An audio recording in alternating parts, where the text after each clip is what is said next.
Hi, and welcome to another episode of Can't Stop the Growth. I'm your host, Chad Peterman, and today we're going to look at part one of a conversation from one of our future leaders meetings where we talk about conscious leadership and above-the-line thinking versus below-the-line thinking. Took a lot of this content from a book that I was reading, the 15 Habits of Conscious Leaders, and just really have a lot of interesting things as we try to get this thinking into our business and really handle situations more above the line than below the line. So take a listen and hope you enjoy. As they say, above the line, you're open, you're curious, you're committed to learning. That commitment to learning is going to be a key piece through this whole entire thing. So keep that in mind. The below the line mentality is closed, defensive, committed to being right. We're all looking to be right. That's a natural instinct. We as leaders, unfortunately, have to understand where we are at all times. That is how we effectively lead. And they talk in the opening about really self-awareness is a key. So we are either, as they say, we're either above or below. There's no middle ground. We're either committed to learning from something or we're committed to being right. And I'm sure if you kind of think about certain situations in life and stuff like that, you'll see that, yeah, I was either committed to learning or I was committed to being right in that particular instance. And so they talk a lot about self-awareness, and I believe we brought this up earlier in the week at a meeting, are there times that we tell ourselves that we're above the line, but in reality, our actions are below? I would say that I do that quite frequently. Where it's like, hey, I'm in a great mood. This is awesome. Above the line thinking. This is great. While at the same time, I'm super committed to being right in a certain situation and just telling somebody what I think and what should be done. And it's really got me kind of thinking this week of, am I truly above the line? Am I committed to learning from this particular situation? And they point out in the book that, as a leader, we have to have the understanding that, denial of where we are is really the enemy. But it's also important to understand that being below the line is normal. That's where we are. That's how we're wired. We've talked a lot about the need for survival. Our brains are wired to think selfishly. They're wired to keep us safe. If there's a threat, we get anxious, we get nervous, we, fight or flight, whatever it may be, we are wired below the line thinkers. We're wired to be defensive. We're wired to be right. Because if we're not right, in grave terms, if you're not right, you may be dead. That's how early on it was, I need to be right about this situation or things are going to go off course. So it's important to understand that it's okay to be there, but we've got to understand what will take us, what will shift us above. Being below is perfectly fine. That's normal.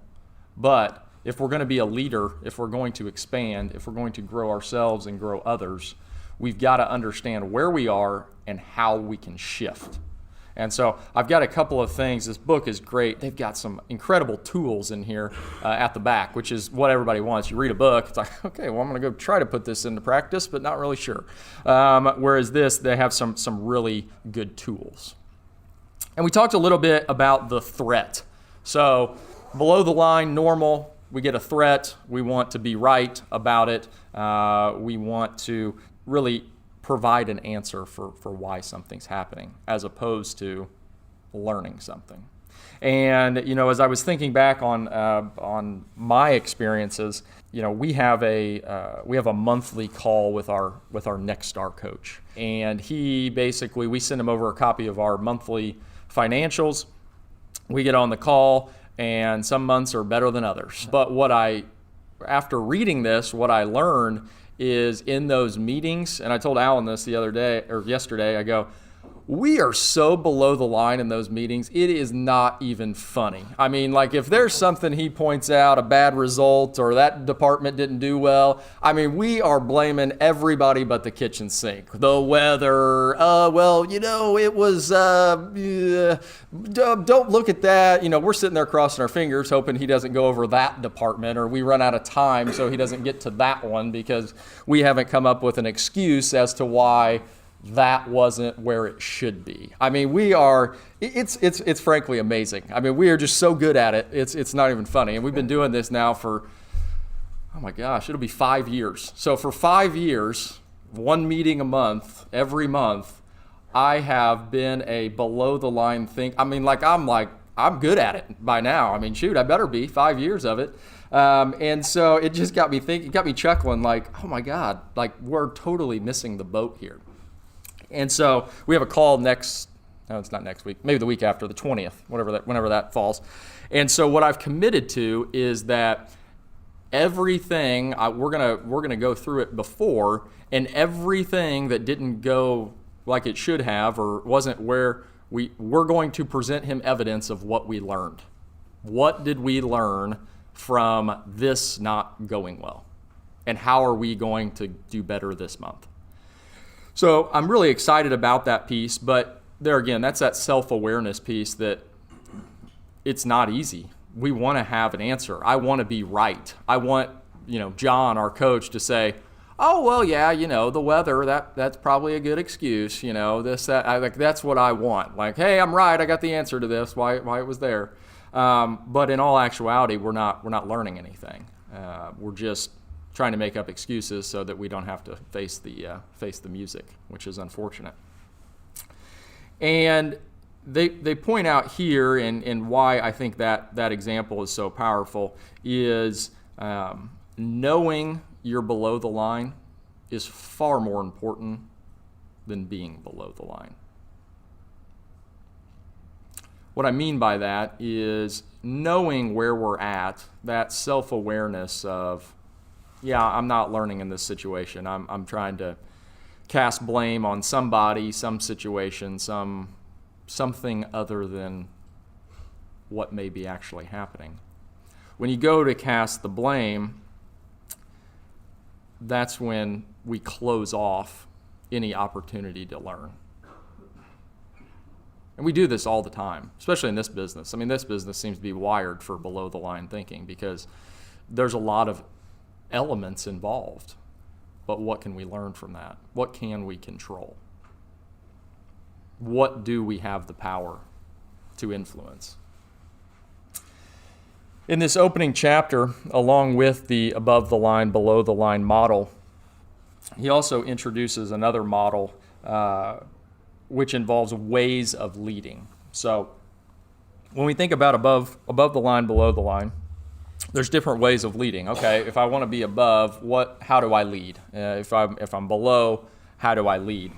He presents 4. I'm going to go over kind of 2, mainly because I haven't wrapped my mind around the other 2 yet. So I'm not going to speak on those ones. I'll just speak on what I've kind of wrapped my mind around and can hopefully help to explain. So he talks about a to me and a by me way of leading. So I guess it's a he and a she. There's 3 authors of the book. But the to me is life happens to me. The victim, blaming, complaining.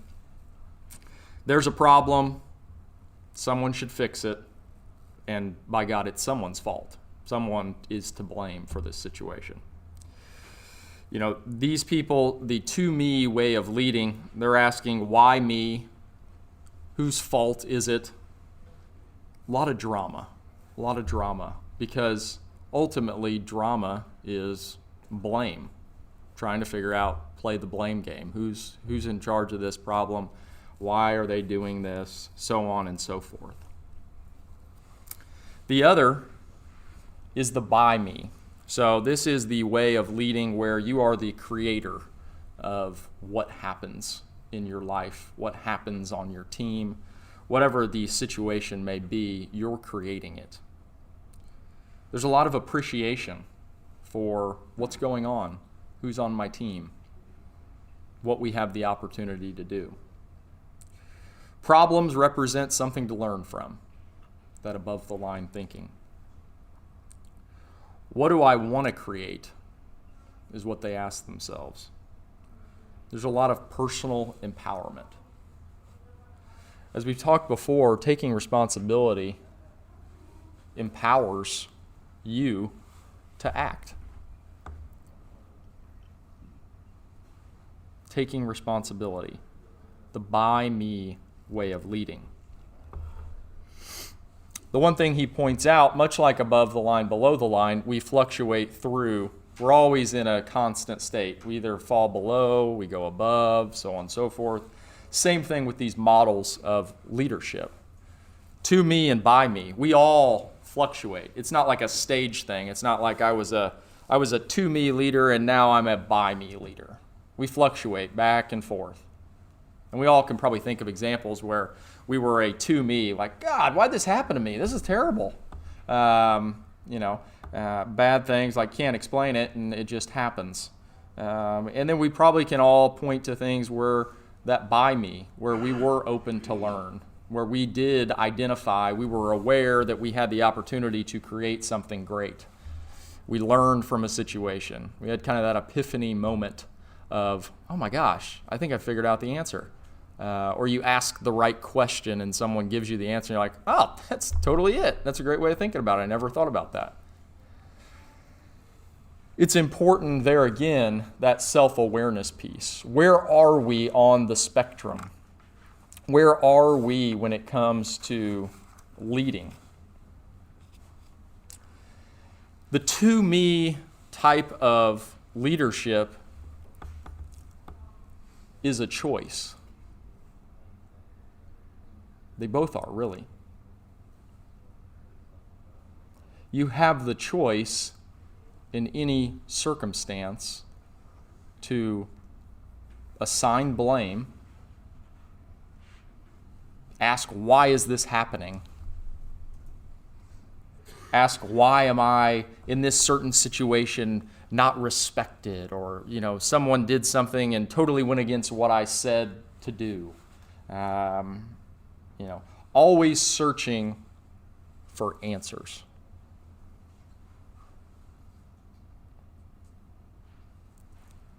Always searching for answers.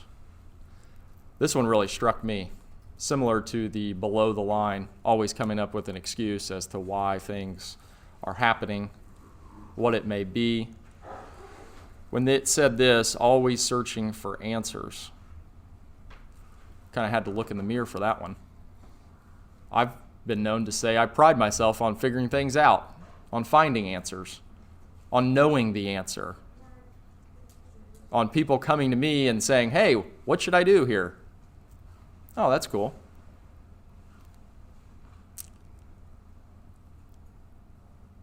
I think a great example that they kind of point out in the book, but has been on full display here over the last couple of months is, politics, the news stations. Isn't it ironic that they are looking at the same thing, yet they have completely different views of the situation, like drastically. Like, if you ever get time to spare a few minutes, just flip back and forth from one to the other, and it's almost comical because they're assigning blame to the other side on the same situation. How can it be both people's faults, regardless of what it may be? It's like, well, where did we get these numbers that we're arguing over? A lot of to-me leadership in that on TV, on those political news stations. That's why I refuse to watch them. It's like, well, I don't know where you're going to get a story or any information whatsoever because everyone's saying everything's wrong.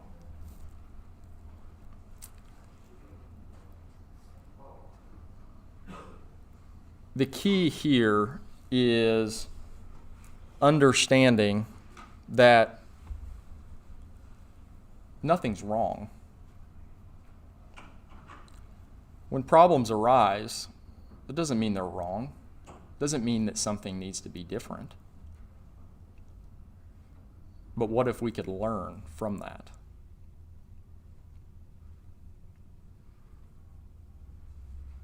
Yeah, there may be a different way of doing that, but how can we learn what that might be? How do we move to that by me leadership style?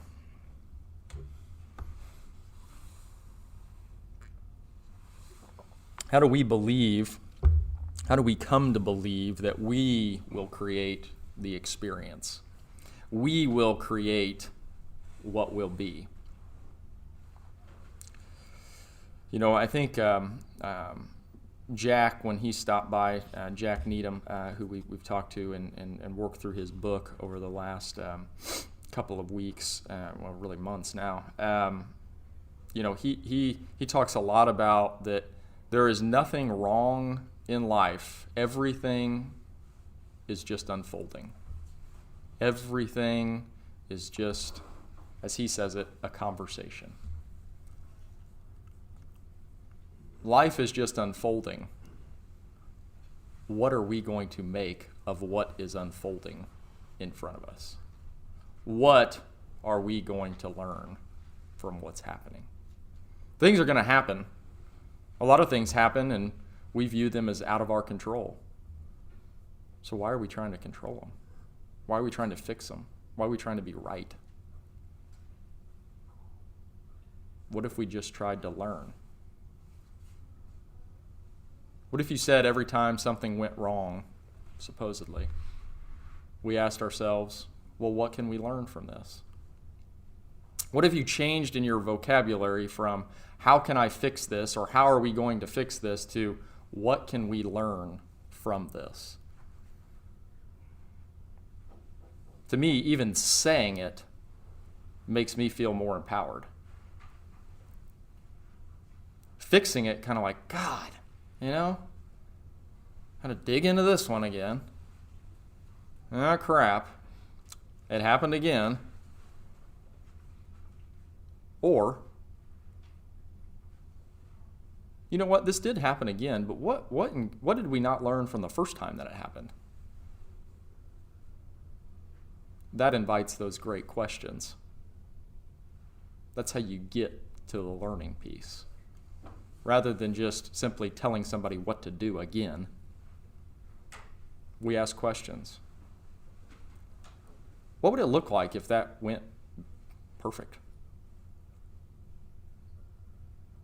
What does it look like to you when you're involved in that? You know, we were in a meeting on Wednesday, and Mary said this beautifully. She said, as we were working through a situation with somebody, she said, focus on the solution, not the problem. And to me, that has stuck with me since she said it on Wednesday. Like, literally every day I've thought about that. Like, how do we focus on the solution, not the problem? Because at that point in time, we're not trying to fix anything. We're trying to learn. See that shift? To me, that's been powerful for me is, well, what's the solution? How do we focus on that? Not the problem. Problem's here. We can fix the problem, but any problem that we fixed probably happened again, wouldn't you say?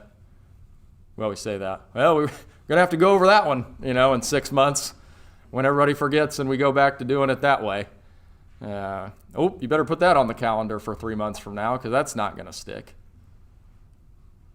Were we really learning why something was happening? Were we asking the right questions? Maybe the process itself is broke. We just don't know it. We haven't asked the right questions. And the key to moving to that to me, I'm going to create this thing. I'm going to make life, regardless of what unfolds, I'm going to make the best of it. I'm going to learn from it.